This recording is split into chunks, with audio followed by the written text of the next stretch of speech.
Justice Ayapol throws his weight behind the protest by common law lawyers in Cameroon, explaining why. If lawyers go to the street, it means they've gotten to the extreme end.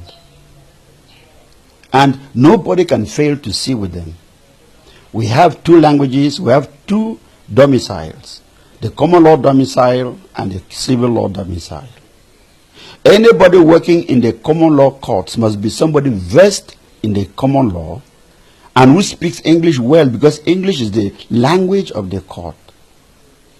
Some effort has been made to harmonize labor law and penal law, criminal law we should say. But the civil law is still intact. You cannot send somebody who is not versed in common law, who does not speak English, to go to the common law courts. When, for instance, they take a francophone and send to my village as a deer and compels my grandmother to speak French, I mean, it is an absurdity. It's just like the colonial masters came here and imposed their language on us, their languages as it may be. It is the same thing they are doing today to the Anglophone in Cameroon, as if we are a colony and we are being colonized, so that they impose on us that this is what the colonial master wants.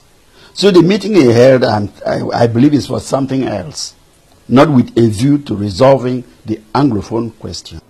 The president of the Popular Action Party is inviting Yaoundé to come out with a solemn declaration inviting Anglophones to the round table. What was done at Fumban was just a sham. It was a charade. The solution is that we should sit at the round table. I insist on round table. I stand on those words. Round table because there will be no master. It will be a meeting between two peoples. We have been recognized by the international community as a people. So Cameroon has two peoples. The Francophones and the Anglophones will sit there as people equal in status. And we set down the terms of our coming together. If we agree, well and good. If we don't, we go our separate ways. That is the only solution. Anything else outside of that is just, playing to the gallery. He believes federation is the answer to the problem. Federation is the only answer. And the Francophones at times believe that federation means division. No, it is a fallacy. The most united countries in the world are federations. America, Nigeria, they are federations, even Canada. So federation is the answer because it makes room for competitiveness. And people manage their own affairs at the local level. Yaoundé should not be dictating to us all the time.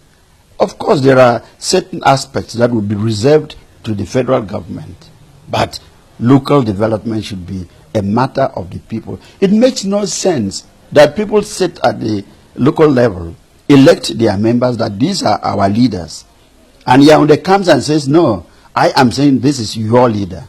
People say this is our leader.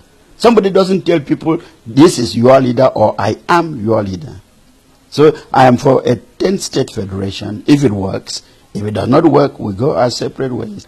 He calls on Yaoundé to listen to the cries of the Anglophones. Yaoundé doesn't listen. They should understand that the more you repress people, the more the people go radical. This thing started in the early 90s. As all Anglophone conference, AAC1, AAC2, and a memo was submitted to the President of the Republic. He did not act on it, and he has not acted on it up to now. In fact, he has not as much as acknowledged receipt. So what I'm telling the President in particular, and those working with him, is that they must listen to us. Dialogue is the only thing, because there's no war on earth that ever ended without people sitting at the round table to take decisions. So why waste time? They are already killing people in Bamenda, only to end up at the round table. You can do that straight away and avoid sufferings, killings, and whatever. I'm glad.